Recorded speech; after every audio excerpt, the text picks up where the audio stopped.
Setelah Xiaoyan berhasil memenangkan ujian dari Tetua Wuchen, Tang Zhen pun segera mengumumkan lantas berkata, sesuai aturan yang telah disepakati, kalau perubahan 3 api misterius resmi menjadi milik saudara Xiaoyan.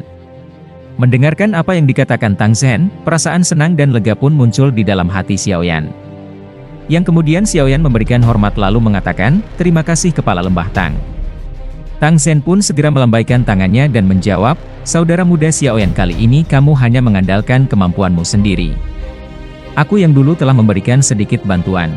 Setelah mengatakan hal itu, Tang Zhen kemudian menatap pandangannya ke arah tetua kedua lalu bertanya, tetua kedua, Xiaoyan telah menyelesaikan ujian darimu, apakah memiliki hal lain yang ingin kamu katakan? Tetua kedua hanya tertawa pahit setelah mendengar ini lantas berkata, karena Xiaoyan telah lulus ujian sesuai perjanjian, aku secara alami tidak akan lagi ikut campur dengan masalah ini. Setelah disetujui dari semua tetua, Tang Zhen dan juga Hou Er membawa Xiaoyan, di mana tempat lokasi teknik 3 perubahan api misterius berada. Namun di sana juga merupakan tempat teknik doki kelas atas, yang tersimpan dari lembah api pembakaran. Di tengah perjalanan Hou Er tampak sangat penasaran dan akhirnya bertanya, saudara Xiaoyan, teratai api yang kau keluarkan, sebenarnya berada di tingkat apa, mengapa kekuatannya begitu mengerikan? Xiaoyan pun perlahan tersenyum dan menjawabnya kalau teratai api itu adalah sesuatu yang diciptakan dari api surgawi.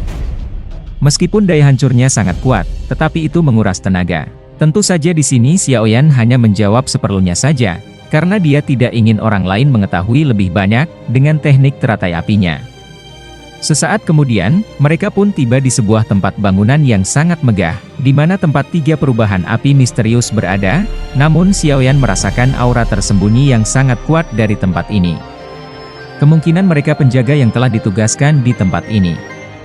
Beberapa saat kemudian 3 tetua turun dari atas gedung, dan memberi hormat kepada Tang Zhen.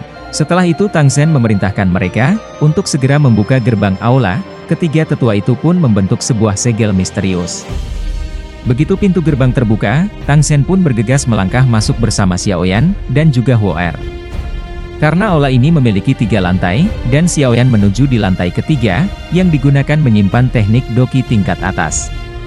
Saat tiba di sana, Tang Zhen memperingatkan Xiaoyan, agar tidak menyentuh barang-barang di sini, karena dapat menimbulkan sebuah masalah, yang cukup merepotkan. Setelah berkata seperti itu, Tang Zhen lalu memperlihatkan sebuah bola kristal di hadapan Xiaoyan. Tang Zhen kemudian menjelaskan bahwa kristal ini adalah warisan lembah api pembakaranku, tidak hanya metode latihan, dari teknik 3 perubahan api misterius. Tetapi ada juga beberapa teknik pengalaman dari lembah api, selama beberapa generasi yang tersimpan di dalamnya. Xiaoyan pun tidak menyangka kalau Tang Zhen tidak memberikan sebuah gulungan, melainkan menerima warisan secara langsung dengan sangat jelas.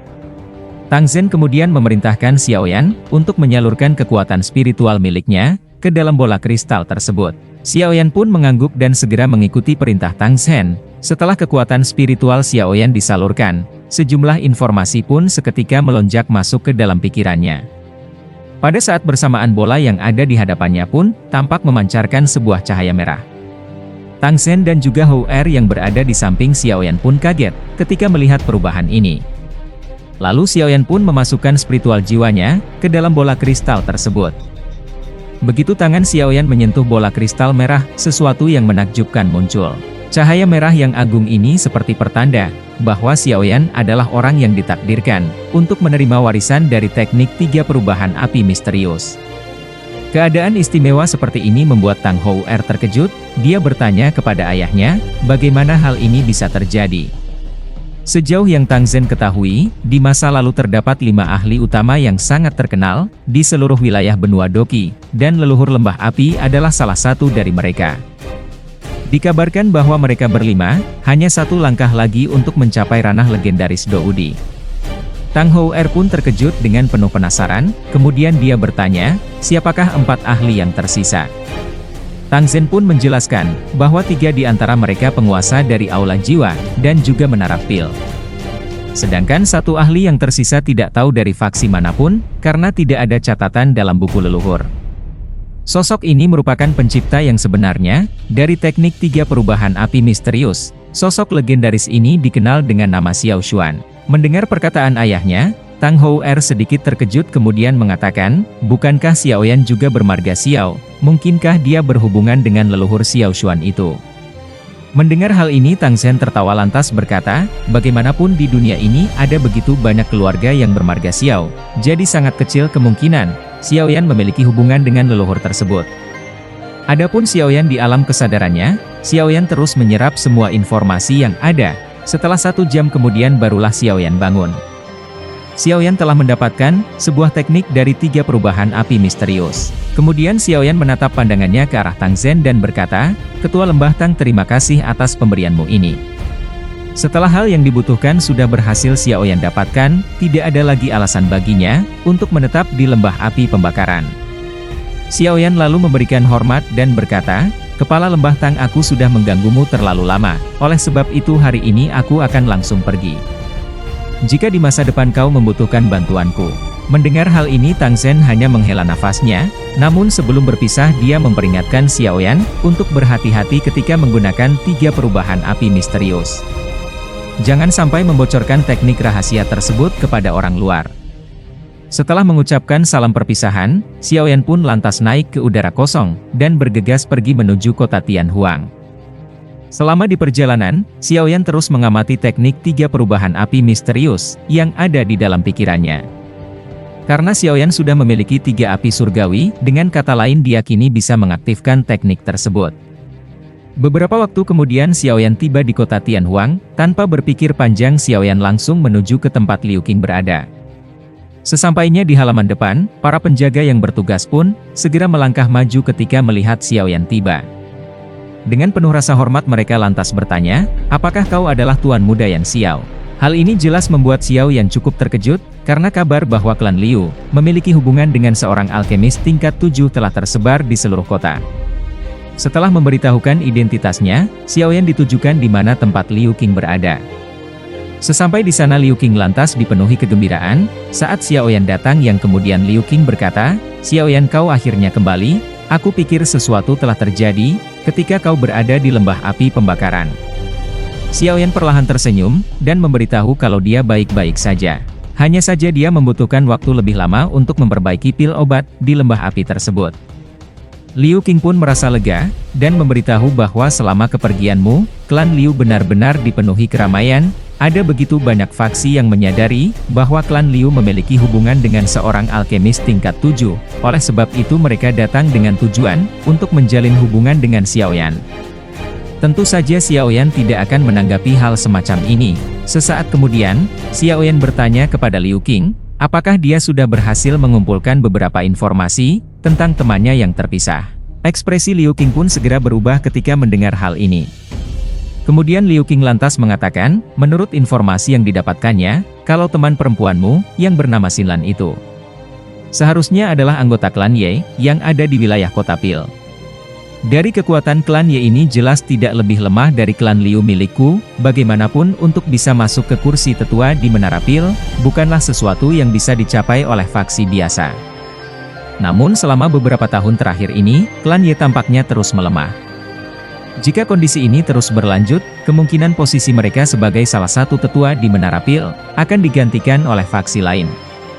Cepat atau lambat kondisi ini jelas membuat Xiaoyan sedikit tertekan, mengingat dia sudah berjanji kepada Xinlan untuk membantu klannya, untuk mengambil kembali posisi tetua di Menara Pil. Setelah itu Xiaoyan kembali bertanya, apakah Liu Qing juga berhasil menemukan dokter peri kecil? Liu Qing pun menjawab bahwa belum lama ini, ada beberapa keributan yang terjadi di wilayah kota Pil, dan masalah ini berkaitan dengan seorang gadis yang memiliki tubuh racun. Pada saat ini ada cukup banyak faksi yang sudah bergerak, dan menargetkan gadis racun tersebut. Dikabarkan salah satu faksi besar tersebut yang sudah bergerak, termasuk Lembah Sungai Es, juga terlibat dalam pencarian ini. Lin Yan pun lantas menambahkan menurut informasi, kalau Lembah Sungai Es sepertinya sangat tertarik dengan tubuh racunnya, oleh karena itu, mereka benar-benar mengerahkan kekuatan dalam jumlah besar, demi bisa menangkap dokter peri kecil. Beberapa waktu lalu, mereka bahkan sempat bertukar pukulan, dan mengakibatkan kerusakan yang cukup parah. Meski berhasil melarikan diri, dokter peri kecil sepertinya juga menerima luka serius. Ekspresi Xiaoyan pun seketika berubah menjadi suram, niat membunuh yang sangat kejam pun tampak melintas di matanya. Jika sesuatu sampai terjadi kepada dokter peri kecil, Xiaoyan bersumpah akan membuat lembah sungai es ini, membayar dengan harga yang setimpal.